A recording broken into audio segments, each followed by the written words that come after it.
C'est très complémentaire finalement par rapport à l'approche de Céline qui était dans le concret de l'engagement pratique.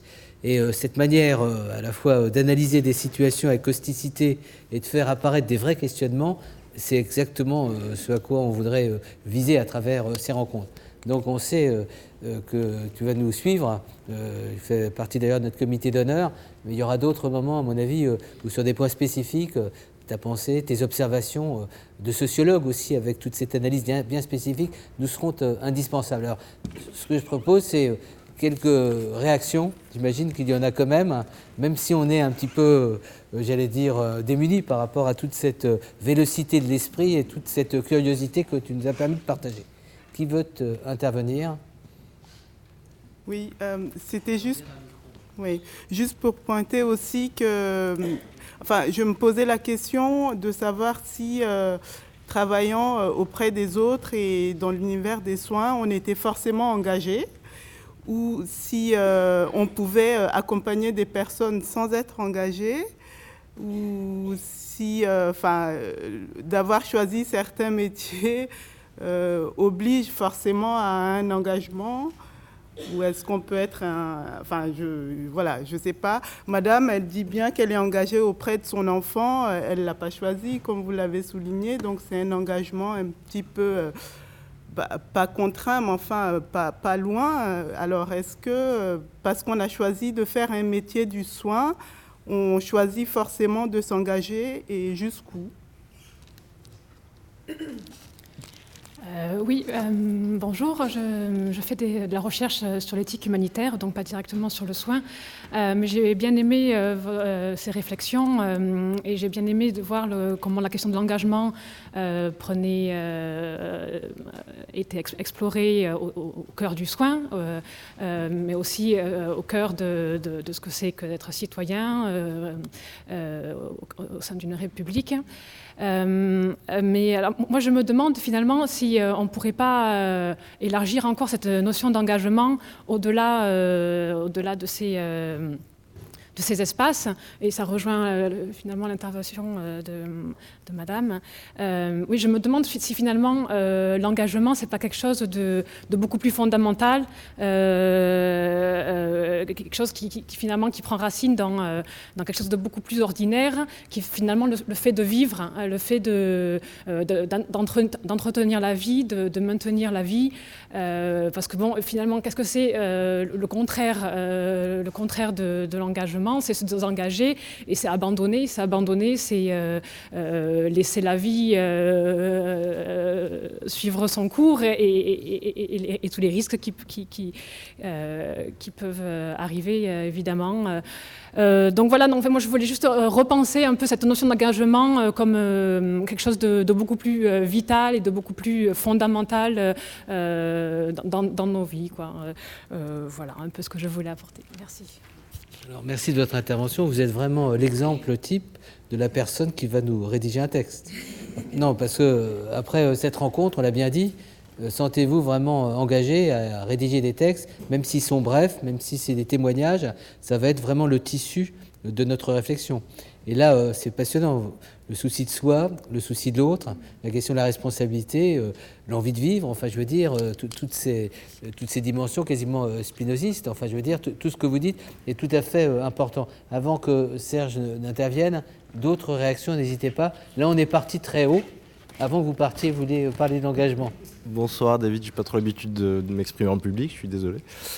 Moi, ce que je trouve intéressant surtout, en fait, c'est cette histoire de don et de recevoir et de rétribution, en fait, qu'on a surtout tendance à oublier à partir du moment où on se dit engagé dans une cause, engagé dans un emploi, et notamment l'emploi d'infirmier, ce que je peux voir au quotidien. Et c'est aussi par rapport à ce que disait dans la vidéo la demoiselle, sur susciter en fait l'engagement des équipes et susciter l'intérêt qu'on peut avoir sur le travail en fait au quotidien. Et je pense que c'est juste sur ces petites choses de prise de plaisir qui sont vraiment intéressantes à développer, à travailler dans les équipes, et qui se perdent du point de vue de l'institution et aussi de la lourdeur, soit administrative, soit des tâches qui sont à accomplir, qui peuvent être de plus en plus complexes en fonction des difficultés que les institutions rencontrent. Voilà, merci. Il y a probablement, dans ce qu'a dit Serge tout à l'heure, aussi une dimension qu'on devrait travailler, c'est la notion d'exemplarité. Et quand on a commencé à étudier la question des valeurs et qu'on a fait un peu nos sondages d'opinion, il y a eu à travers un questionnaire notamment la notion d'exemplarité. Et c'est vrai qu'aujourd'hui, l'investissement par rapport à l'indifférence, hein, c'est-à-dire auquel certains professionnels, pour se préserver, sont obligés de souscrire. C'est-à-dire s'ils sont trop impliqués, alors on nous parle de neutralité, à une époque c'était la neutralité bienveillante, maintenant c'est le désengagement, pour se protéger d'une certaine façon. Donc dans les métiers du soin, face aux personnes vulnérables, c'est vrai que c'est une question, j'aimerais peut-être que tu reviennes aussi sur ce point-là, qu'en est-il de l'exemplarité aujourd'hui ? Et une exemplarité qui ne renvoie pas uniquement à des valeurs transcendantes ou morales. Et il y avait aussi le professionnalisme. Vous verrez sur un travail, il est là, qu'il est en train de nous faire sur Robin Michalon va produire là, sur le site de l'Espace Éthique, donc une étude où on a regardé dans des pays notamment anglo-saxons en quoi les valeurs de l'engagement, les valeurs du soin avaient une signification. Et j'avais vu déjà une partie de ce document où la pertinence d'un travail, la compétence, enfin, il y a tout un ensemble de valeurs qui sont à prendre en compte et peut-être à réhabiliter d'une certaine manière dans un moment où finalement on ne sait plus ce qui compte et ce qui ne compte pas, ce qui importe ou ce qui n'importe pas. Tout ce qu'on voit, c'est en tous les cas qu'il faut travailler ces questions. Alors d'autres, avant qu'on donne la parole, madame. Moi, je me questionnais en fait sur la constance. Parlez bien dans le... Sinon c'est... La constance dans l'engagement, quoi, et la continuité de cet engagement pour une qualité d'engagement, quoi. C'est-à-dire qu'en fait, ça questionne beaucoup la responsabilité, puis c'est possible, et ceux de l'autre, et le temps mis, et l'équilibre à trouver dans la manière de s'engager pour accompagner, pour que chacun ait sa liberté. Et ça touche vraiment, du coup, j'avais noté tout à l'heure une idée qui m'était venue. Ah oui, j'avais entendu tout à l'heure au début la fidélité. Oui, il y a quelque chose d'un lien comme ça, mais qui permet de rester soi aussi, quoi. Et ça, c'est aussi ça, c'est-à-dire qu'il y a une visée aussi dans l'après, dans l'engagement, quoi. Et avec une part d'inconnu, puis il y a aussi l'instant, et puis ce que ça apporte justement dans ce recevoir qui est un rendre, quoi. Hein, et c'est ce rendre qui permet d'aller encore au-delà dans l'engagement, où l'autre va être plus dans un appel à ce qu'on s'engage, parce qu'il y aura ce plus aussi, il y aura ces choses, quoi. Donc il y a quelque chose du mouvement, et puis du fragile. Pour que ce soit vrai, c'est fragile. C'est questionner, voilà, sans se faire de mal pour avancer, pour être plus vrai, quoi. Il y a quelque chose de ça aussi, hein. Et la constance, hein, parce qu'il faut la force pour la constance, pour que la constance soit vraie, quoi. Peut-être aussi que la démarche qu'on est en train de développer, et on n'est pas seul, va permettre à des professionnels, mais pas que des professionnels, à des gens de la cité, d'être renforcés dans leur conviction que leur engagement a une signification, un sens.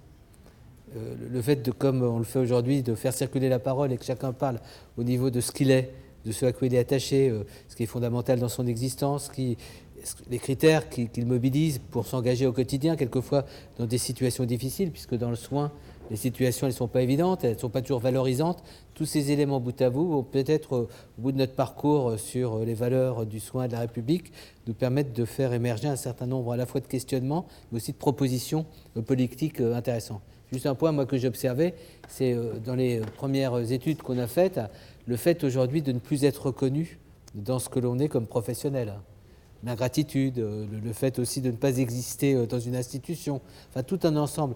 Alors pour faire plaisir, il va peut-être en parler tout à l'heure, Paul Loup nous parle beaucoup de reconnaissance, le fait de ne plus être reconnu, être indistinct, avoir l'impression que ce qu'on fait, c'est équivalent à ce qu'on ne ferait pas. Enfin bon, tous ces éléments, à mon avis, doivent être un petit peu articulés dans notre réflexion. En tout cas, merci. Un dernier témoignage peut-être. Oui, la question que je me posais, je suis arrivé un petit peu en retard, donc je ne savais pas si on avait abordé le problème au départ. Moi, je suis un peu gêné par le terme même d'engagement. C'est un questionnement autour de l'engagement.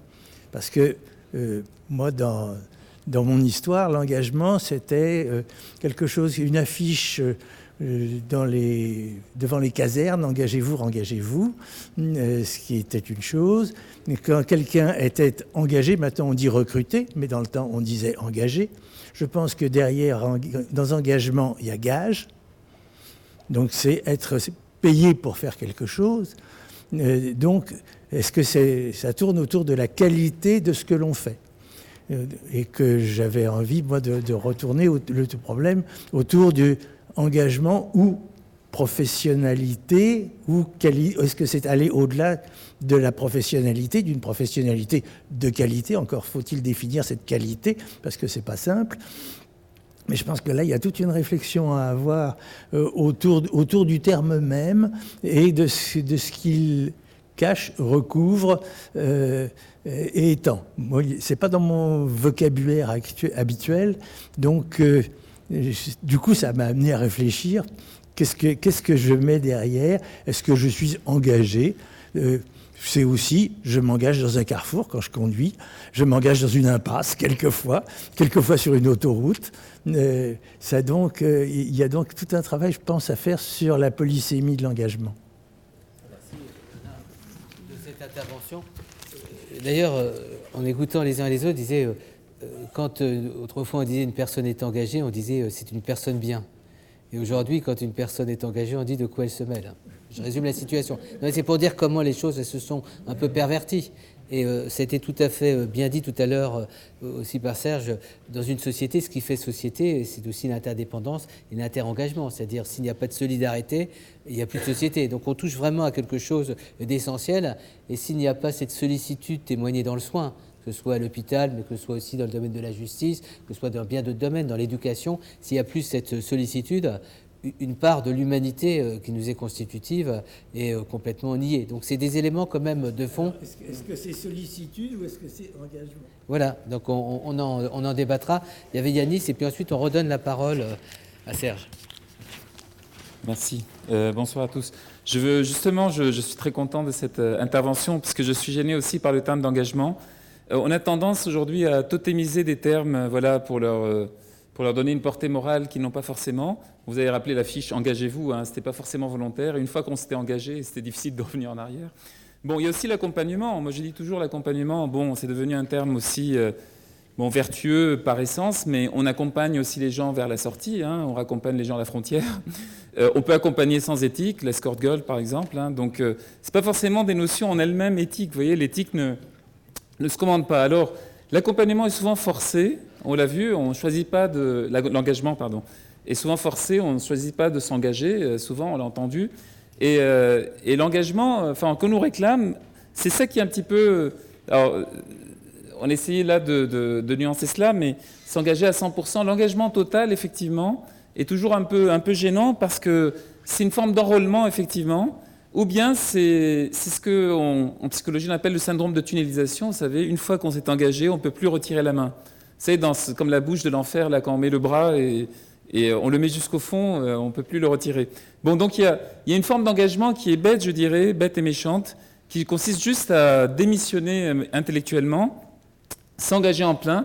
Donc évidemment, à partir de là, on risque le burn-out, je pense, quand on s'engage sans sens, quand on s'engage en partie involontairement, en partie sans vraiment réfléchir aux conséquences. Et un autre slogan qu'on peut rappeler, c'est « réfléchissez avant de vous engager », justement, conseil de prudence qu'on oublie souvent. Alors, à contrario, pour compléter ce que vous dites, je pense que... Alors, c'est Jean Baudrillard qui disait qu'il était un intellectuel dégagé par rapport aux intellectuels engagés, aux côtés du communisme, du maoïsme, ce qui les a poussés à un certain aveuglement. Il y a encore aujourd'hui, alors il a écrit un livre pourtant très intéressant sur le 13 novembre, Alain Badiou, c'est un des derniers maoïstes, il y en a encore. Bon, donc engagé auprès de l'idée communiste, à un point, bon, on est au-delà de l'aveuglement, là on est dans une sorte d'obstination, de rester fidèle à l'idée de sa jeunesse, etc., de son idéal de jeunesse. Bon, malgré tout, malgré, je dirais, tout le démenti de la réalité. Mais inversement, alors, pour quand même réhabiliter la notion d'engagement, d'un engagement volontaire, nous vivons aujourd'hui une époque du désengagement. Je dirais, là, on n'est pas dans le dégagé, mais dans le désengagé. C'est réfléchissons un instant à tout ce qui est aujourd'hui engagement peu durable. Aujourd'hui, on décourage toute forme d'engagement ferme et définitif. On peut résilier un contrat à tout moment. On est dans la salle des mariages, bien sûr. ici. Donc, on a facilité le divorce. Je ne dis pas que c'était bien de rester marié à une personne avec qui on ne s'entendait plus, bien sûr, mais c'est symptomatique. On facilite toutes les manœuvres de désengagement. On peut se désengager à tout moment. Les contrats ne sont plus fermes. Un ancien président qu'on ne nommera pas, vous le savez, qui est actuellement malade, disait que les promesses n'engagent que ceux qui les croient, bien entendu. Forme de cynisme finalement assez rafraîchissante. Parce que quand on voit Thomas Thévenoud, l'éphémère ministre phobique, et il prépare une sortie d'un livre, encore un, tout le monde fait des livres, c'est incroyable. En France, ça nous faisait toujours rigoler à l'étranger, vous savez, c'est que ça ne se termine pas par des chansons en France, mais toujours par des livres. Et là, il prépare un livre, dit-il, pas pour se justifier, mais juste pour expliquer sa phobie administrative qui, semble-t-il, est réelle. Bon. Donc, vous voyez, il y a un cynisme insupportable, je dirais, des désengagés, qui, justement, moquent l'engagement. Alors, comment encore s'engager? Je pense que c'est là où la personne d'en bas, la personne à qui on demande de s'engager, ne peut pas prendre l'engagement au sérieux aujourd'hui, parce que tout pousse à le décourager. Tout rogne, comme les mulots qui circulent librement dans cette mairie, tout rogne l'idée d'engagement dans notre République, avec ses valeurs affichées, etc. On affiche la fraternité, mais où est-elle dans les faits, hein? Enfin, voilà, tout le monde parle de fraternité, mais je ne la trouve pas. Alors pour moi-même me mettre dans le lot, juste une anecdote pour finir. À 11h ce matin, alors j'étais un peu pressé parce que je devais récupérer mes enfants à l'école, etc. Bref, je discutais évidemment avec une voisine 2 minutes qui s'est transformée en un quart d'heure. Et là, on repère un jeune enfant désemparé qui errait au milieu qui était presque au milieu de la route. Et le feu allait changer, etc. Et donc on se dit, bon, c'est pas normal, on intervient bien sûr en citoyen responsable et éthique. Et c'était un enfant autiste. Bon, on s'en rend compte assez rapidement. En plus, d'origine tamoule, très peu de français. Bon. Et évidemment, est-ce qu'il faut le toucher, est-ce qu'il ne faut pas le toucher, etc. En tout cas, on l'écarte de la route. Et là, on attendait que l'accompagnateur, il avait été oublié dans une sortie, tout simplement. Voilà, limite de l'engagement aujourd'hui psychothérapeutique. Bon, et il a été oublié. Et donc, encore une fois, alors, citoyen plus ou moins engagé, pas à 100%, peut-être à 10% que nous sommes, avec des priorités absolues, nos devoirs envers nos enfants, etc. Alors, on attend que quelqu'un arrive pour prendre la patate chaude, oui, bien sûr, et personne n'arrive. Alors, la dame avec qui j'étais fait, je crois qu'il vient forcément du centre à côté de chez moi, donc on va l'emmener. Alors, on l'emmène à toute vitesse. Alors, il ne veut pas y aller, bien sûr, donc on achète des Kinder Penguin, pour tout vous dire, pour bien sûr l'emmener de plus ou moins contre son gré vers ce centre, où il éclate en sanglots. Alors, bien sûr, nous, évidemment, nous faisons la morale aux gens qui l'ont oublié, tout simplement, pendant une demi-heure quand même. Alors, les gens à l'accueil, pas du tout intéressés par notre propos. Vous voyez, on leur fait quand même un peu la morale. Vous avez quand même oublié, vous avez paumé un gamin quand même. Alors, ils font « Ah, ça arrive tout le temps, c'est rassurant !» Bon.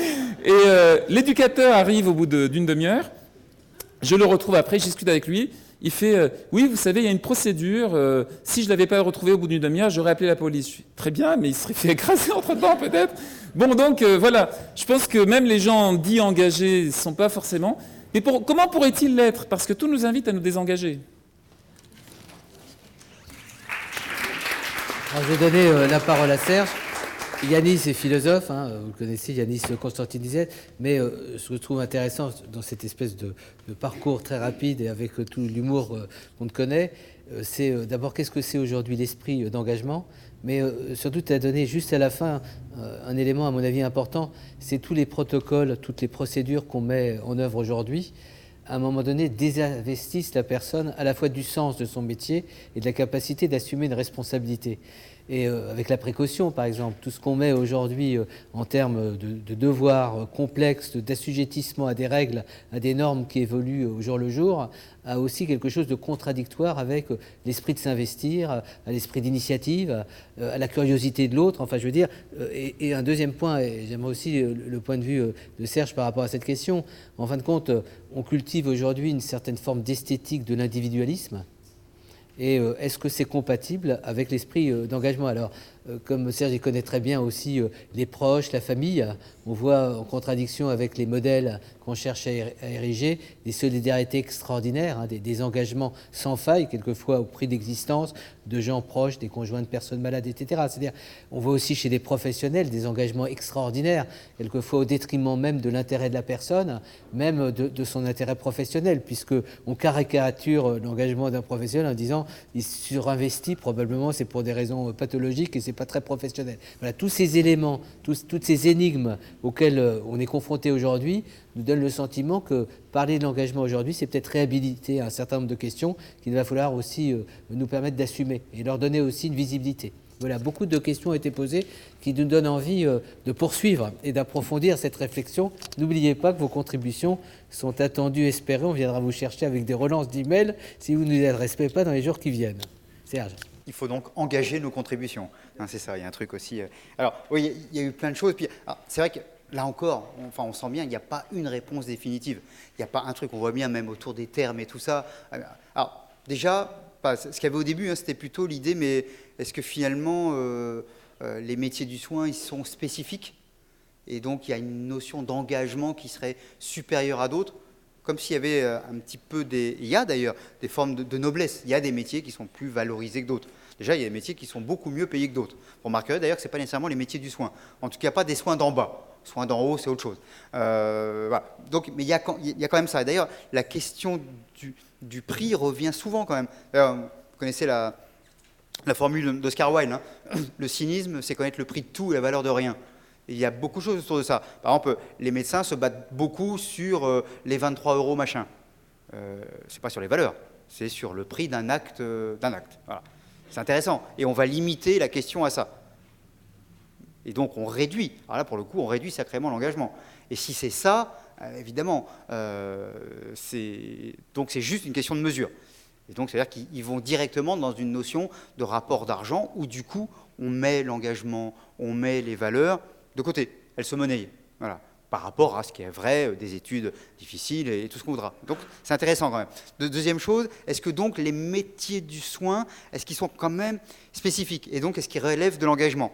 En tout cas, ce qu'on peut dire, c'est que soigner, accompagner une personne, on pourrait mettre dedans d'une manière plus large. Hein, c'est tous les métiers du soin, mais par exemple les métiers de la formation. Un enseignant est aussi dans ce domaine-là, et ainsi de suite. Donc il y a beaucoup de choses comme ça. Ils ne sont pas réductibles à des activités plus standards ou plus banales, et qui sont par ailleurs respectables. Bien faire des chaussures, bien faire un vêtement, c'est évidemment respectable. C'est d'ailleurs souvent aujourd'hui fait dans des conditions qui ne sont pas du tout respectables. Hein, puisque c'est plutôt très loin, parce que si on les paye 10 €, ainsi de suite. Je fais ça de temps en temps avec les étudiants, je dis, si je fais un petit sondage comme ça, combien sont pour l'esclavage des enfants de moins de 10 ans? C'est très rare qu'il y ait beaucoup de gens qui lèvent le doigt en disant qu'ils sont pour l'esclavage au moins de 10 ans. Et ensuite, on dit, qui achète à 10 € sa chemise? Et là, il y a plus de mains. Or, pour avoir 10 € une chemise, il faut que ce soit fait dans certaines conditions. Donc là aussi, voilà. Donc il y a la contradiction de fait, puis il y a quelque chose qui est moins visible. Mais je ferme cette parenthèse. En tout cas, sur des métiers comme ceux du soin, on peut, je crois, trouver consensus en disant ce ne sont pas des métiers comme les autres.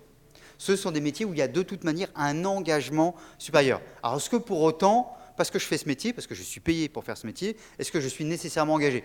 Je l'ai fait parfois parce que je n'avais pas le choix. Je l'ai fait parfois parce que j'ai rien trouvé d'autre. Alors souvent, on ferme le truc et on s'en sauve par une pirouette. On dit on y rentre par hasard, mais on n'y reste pas par hasard. Hein, c'est une jolie formule qu'on retrouve quand même assez souvent. Est-ce que parfois on n'y reste pas parce qu'on n'a pas le choix, que de toute façon on n'a rien trouvé d'autre? Ça existe aussi. Et donc dans ce cas-là, il est où l'engagement quand je n'ai pas eu le choix, quand il n'y avait que ça comme activité? Et là, on peut poser plus qu'une question. Voilà. Donc là, on est bien sur quelque chose qu'on retrouve d'ailleurs beaucoup dans le monde avec le bénévolat. Parfois, vous avez beaucoup été retraités et tout ça. Parfois, il y en a qui vous disent, mais moi, en fait, le soir, je reste alors que les salariés sont partis. Sous-entendu, eux, ils sont quand même payés, ils ne font pas le job, et moi, je reste plus longtemps, je ne suis pas payé. Bénévolat, qui est une autre forme d'engagement, par rapport versus des salariés. Voilà. Autre question, donc on voit bien, il y a quelque chose. En tout cas, je crois qu'il y a un début de réponse qui est de toute manière, en effet, accueillir, accompagner l'être humain, ce n'est pas la même chose que travailler une matière, avec tout le respect qu'on peut avoir pour les matières. Donc il y a quand même quelque chose qui est de l'ordre d'une forme d'engagement. Après, en effet, toutes les personnes n'ont pas choisi d'y être, Et donc les personnes qui ne l'ont pas choisi n'ont pas nécessairement le même engagement. Mais on va de toute façon leur demander quand même quelque chose de plus qu'à d'autres. Alors après, vous avez des gens qui sont totalement engagés pour une belle chaussure. Vous avez des gens qui vous parlent avec passion de quelque chose qui vous paraît comme quand même sans aucun intérêt. Et on va le comprendre d'un soignant, on va avoir plus de mal de le comprendre de quelqu'un qui produit des stylos Bic. On va se dire, ah ouais, la passion, il va expliquer, tout ça. On va dire, ah ouais, quand même. Bon, mais, et c'est merveilleux, évidemment, d'avoir une passion. Parce que de toute façon, une des différences, c'est les gens qui ont la chance de pouvoir travailler dans la passion, quel que soit le sujet, et des gens qui ne vont pas travailler dans la passion, quel que soit le sujet. On peut se dire que c'est ça, presque la plus belle des choses qui puissent arriver. Tant qu'à travailler, c'est vachement bien si on peut travailler dans la passion. C'est encore mieux, évidemment, si on est bien payé pour sa passion. Alors là, évidemment, là, ça commence à devenir très, très sympa. Ce qui n'est pas le cas de tout le monde. Donc là, il y a quelque chose. De ça, il y a eu aussi ce qui a été dit plusieurs fois sur la question du sens et sur la question de la reconnaissance. Un sociologue qui s'appelle Axel Honneth avait écrit un livre sur la société du mépris. Ce qu'il montrait, c'est que, et on le voit dans toutes les études, dans tous les sondages, tous les éléments comme ça, ou même dans les travaux que j'ai pu faire, c'est les gens qui disent, mais en fait, moi, j'existe pas, je suis pas reconnu. Quel que soit le métier, et quelquefois, parfois, le niveau peut être tout en bas comme un niveau beaucoup plus élevé, y compris des gens relativement bien payés qui disent « oui, mais en fait, je serai là ou pas là, on ne me voit pas, j'existe pas », ainsi de suite. Se sentir juste un numéro. Dans nos sociétés hyper technicistes, on se sent de plus en plus un numéro. Ou par exemple, des choses, j'avais travaillé pour une entreprise, et même les jeunes disaient « c'est bizarre quand même, quand les gens partent à la retraite, il n'y a même pas un pot de départ à la retraite ». Et des gens de 25 ans, qui étaient a priori assez loin de la retraite, même si c'était une entreprise parapublique, donc plus près que d'autres, quand même, de la retraite. Mais bon, quand même, ils disaient, mais quand même, c'est bizarre, enfin, c'est même malsain, c'est même triste. Enfin, c'est-à-dire que quand on part, on n'existe plus, quoi. C'est-à-dire qu'en fin de compte, l'entreprise n'a pas de... nous fait pas confiance, on ne compte pas. Et ça, c'est quelque chose qu'on ressent très fortement. Et une des douleurs les plus fortes qu'il y a aujourd'hui pour des personnes, c'est de se dire, en fait, je n'existe pas. Je suis vaguement un numéro de sécu, que sais-je encore, voilà. Mais c'est tout. Et ça, le besoin de compter, le besoin d'exister. Voilà. Et ça, c'est quelque chose, encore une fois, quel que soit nos niveaux d'études et tout ce qu'on voudra, à un moment donné, on a juste besoin d'un minimum de reconnaissance. Juste qu'on dise « j'existe aussi ». Que la personne qui apparaît comme étant le maillon le plus banal, je ne veux pas dire inutile, mais le plus banal, soit reconnu comme étant quand même un maillon, et donc contribue à quelque chose. Donc cette question du sens, elle est très forte, et encore plus certainement dans des métiers qui font sens, qui sont les métiers autour du sang, autour du soin. Là, il y a quelque chose. Si là, il n'y a pas de sens, si là, on ne me reconnaît pas, ben alors vraiment, ce n'est pas la peine. Hein. Donc là, il y a, je crois, quelque chose d'extrêmement fort. On l'a dit, je ne veux pas y revenir parce que je m'étais aussi noté cette notion engagé, désengagé ou dégagé. Il y a un petit peu, et on peut être dégagé aussi, pousse-toi de là, quoi, hein, que je m'y mette d'ailleurs souvent. C'est ça, c'est qu'en fin de compte, parce que c'est un peu aussi la lutte. D'ailleurs, on a aussi beaucoup, notre discours, il est quand même beaucoup sur des sociétés de compétition. D'ailleurs, il me semble que pour devenir médecin, c'est surtout une histoire de compétition quand même, sur des critères qui sont au départ sur lesquels le soin, l'humanisme, l'attention à l'autre ne sont pas l'objet central. Les gens en première année, ce n'est pas tellement ça qui les caractérise.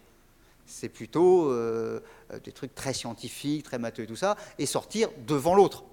Donc ça n'apprend pas nécessairement un travail en groupe, ça n'apprend pas nécessairement de l'humanité ou des choses comme ça, au début. Après, évidemment. D'ailleurs, je m'arrête là juste 2 secondes. On dit oui, pas engagé et tout ça. Et puis on a parlé de termes de professionnels. On entend aussi souvent ça, d'ailleurs, de médecins en disant « c'est un très très grand professionnel, mais, alors côté humain, 0 ». Hein, et ça, quand même, on l'entend, on l'a tous vécu. Il a annoncé, sans le début de la queue, de l'idée, de la possibilité d'un peu d'humanité, à une personne qu'elle avait tel ou tel problème. Il l'a annoncé du haut de son professionnalisme, et certainement une personne qui, évidemment, a un énorme professionnalisme. Mais on rajoute, parfois, pas tout le temps, on rajoute, mais alors, côté humain, c'est atroce. Et cette personne-là, parfois, on l'entend aussi dire de gens qui sont dans les services et tout ça. C'est alors, je crois qu'avant, je ne sais pas si on le dit encore, on parlait de mandarin. Il y a des choses comme ça. Pour les femmes, je ne sais pas si on dit mandarine, je ne sais pas trop comment ça marche. Mais pourtant, il n'y a pas de raison qu'il n'y en ait pas aussi. Hein. Voilà. Mais en tout cas, voilà. Et là, cette personne, c'était... Et en même temps, il y avait une dureté et tout ça. Donc, on peut être un très grand professionnel, dans le domaine du soin comme dans d'autres domaines, mais dans d'autres domaines, à la limite, c'est moins grave, je dirais, qu'un grand professionnel du football ne soit pas spécialement avec un goût de l'humain. À la limite, il est dans la compétition, c'est pas très grave. Qu'un très grand perchiste soit à la perche, soit pas dans l'humain, il est dans son rapport sans doute très humain avec sa perche, et puis voilà, quoi. Voilà. Mais bon, en revanche, dans le soin, c'est vrai qu'on peut dire qu'il manque peut-être quelque chose. Oui, je suis encore trop long. Voilà. Donc, en tout cas, voilà, notion de professionnalisme, c'est un très grand professionnel. D'en dégager, on a parlé de gage. Un tueur à gage peut être un très grand professionnel. Et il faut, hein, voilà. Et alors, on peut être dans le domaine des ressources humaines. D'ailleurs, parfois, les tueurs à gages, c'est juste des DRH qui sont chargés de licencier beaucoup de monde. Dans d'autres cas, c'est plus de viser la bonne personne. Et voilà.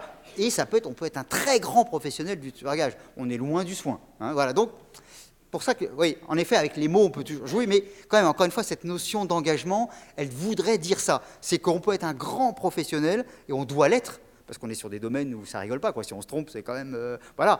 Si on se trompe sur la coupe du vêtement, c'est embêtant, mais c'est tout. Voilà. Moi, parfois, je suis amené, quand je choisis un costume, souvent à devoir les faire raccourcir. Je négocie parfois en disant, comme j'en utilise que les 2 tiers et qu'il y a un tiers que je vous laisse, au bout de 3 costumes, je vais en avoir un gratuit, mais ça ne marche jamais. Je sais pas pourquoi. Enfin, voilà. Mais bon, en tout cas, là, on peut se dire, s'il s'est trompé un petit peu, c'est pas très très grave. Évidemment, si on est allé voir pour une jambe et si on l'a raccourci un peu trop, là, c'est plus ennuyeux. Donc, il y a un besoin de professionnalisme. Et en même temps, il y a quand même aussi ce besoin d'humanité ou de quelque chose d'autre, qui est peut-être cette forme d'engagement sur laquelle, en effet, on pourrait discuter. Donc, du sens, de la reconnaissance, de l'engagement, ou des notions ou des notions d'engagement. Et juste, je finirai là-dessus. À un moment donné, je suis engagé, je suis désengagé, je suis engagé dans ma République, je suis engagé dans ma société, ou je suis désengagé. La forme la plus minimale du désengagement, par exemple, c'est je ne vais pas voter. Et puis alors, on va me faire la leçon. Ah, c'est pas bien de ne pas voter. J'ai été premier à le dire pendant très très longtemps. Maintenant, je fais un tel effort pour aller encore voter que je ne dis plus rien aux autres. Mais le problème là, est-ce que c'est celui qui ne vote pas qui pose problème, ou c'est la raison pour laquelle il ne vote pas qui pose problème? Et donc la responsabilité, c'est la personne qui ne va pas voter, ou c'est la responsabilité, c'est les gens qui sont autour du politique? On a aussi les politiques qu'on mérite, et ainsi de suite. Enfin, voilà. Donc, première forme de désengagement, par exemple, pourrait être celle-là. Et puis après, ça peut augmenter. Et puis la forme absolue du désengagement, de certaine manière, ça peut être le suicide, où là, je pars complètement, parce que ça n'a plus de sens, ainsi de suite, ou parce que c'est trop dur, ainsi de suite. Donc on voit bien, cette notion d'engagement, elle est très lourde, elle va très très loin. Et encore une fois, je peux être engagé un moment et pas un autre. Et puis on avait parlé, je vais finir là-dessus, on a une société aujourd'hui, on va dire, très individualiste. C'est vrai. Mais parfois, on confond individualisme et égoïsme. Comme on pourrait confondre communauté contre individualisme. Il y a par exemple, le corporatisme est une collection d'individus, on pourrait dire, qui veulent défendre leur intérêt. Je vais me mettre en grève à un moment donné, pas du tout pour que le pays aille mieux, ou pas du tout pour des luttes sociales de l'ensemble des gens qui souffrent, c'est juste pour mon statut. C'est de l'égoïsme collectif, qui n'a plus de vertu, on pourrait dire, collective. Et puis je peux m'engager de façon très individuelle, mais qui est loin d'être égoïste. Par exemple, une maman avec son enfant, c'est quoi? Si ce n'est un énorme engagement. Les aidants, c'est quoi? C'est bien des personnes qui, individuellement, s'engagent comme jamais. Parfois 20 heures par jour à accompagner un proche, souvent de la famille et parfois pas de la famille. Et donc c'est bien un engagement hyper individuel, mais c'est tout sauf de l'égoïsme. Hein, donc l'individualisation ne veut pas dire nécessairement égoïsme. Et aujourd'hui, ce qu'on peut remarquer dans des sociétés qui se désengagent, sociétés par exemple où le politique on n'y croit plus, où les gens s'éloignent de plus en plus et votent de moins en moins, pour autant, il y a des solidarités qui se manifestent partout. Et je peux être solidaire à un moment avec un public, avec des gens, et pas solidaire avec d'autres. Est-ce que pour autant, je suis un méchant, un salaud, ainsi de suite? Je ne peux pas non plus nécessairement être solidaire avec tout le monde. Et alors là, c'est dur, parce qu'on va dire, normalement, la solidarité, c'est la solidarité. Mais non, la solidarité, ce n'est pas la solidarité. C'est à un moment donné, d'ailleurs, je vais être solidaire avec certains pour défendre quelque chose, et peut-être moins solidaire avec d'autres, y compris pour défendre ce même quelque chose. Regardez les pays nordiques, dont, à raison, très souvent, on les met en avant. Il y a des chercheurs qui ont vécu pendant 30 ans ou 40 ans juste sur la comparaison avec les pays nordiques. Et moi, je m'amusais à chaque fois en disant, mais de toute façon, on ne sera jamais, à moi encore moins que les autres, un Suédois. J'ai vraiment aucune chance. Il faut avoir des beaux cheveux blonds, il faut être très grand, très fort et tout. Enfin, c'est pas possible. En plus, il faut tenir la vodka, tout ça, j'y arrive pas. Mais bon, en tout cas, voilà, on ne sera jamais des Finlandais ou des Suédois. Mais ces pays-là ont quelque chose autour d'un consensus, autour de lois sociales, autour de règles comme ça très fortes, autour d'un État-providence très puissant et tout ça. Et les mêmes, aujourd'hui, disent, on ferme nos portes, on ferme nos frontières à un certain nombre de personnes, parce que si on veut garder notre modèle, on ne peut pas faire entrer tout le monde. C'est intéressant quand même. Et ce ne sont pas nécessairement des méchants, des salauds, ainsi de suite. C'est qu'ils disent, attention, notre modèle, il peut tenir que selon un certain nombre de critères et selon un certain nombre de personnes. S'il y a d'autres personnes, ça ne marche plus. Et donc, ils vont faire le choix pour conserver un système qui est un système solidaire, qui est un système qui permet de l'autonomie, qui est un système qui est plutôt socialement très, très, très avancé. Ils vont faire le choix aussi de se protéger et de fermer un certain nombre de choses. Donc, on peut parfois développer la solidarité, c'est aussi en réduisant la solidarité avec d'autres ou avec des gens qui apparaissent comme trop différents. Voilà, donc cette République du soin, elle s'arrête là aussi. Et là, j'en connais un qui lui a de très beaux cheveux, donc je m'arrête et je lui laisse la parole.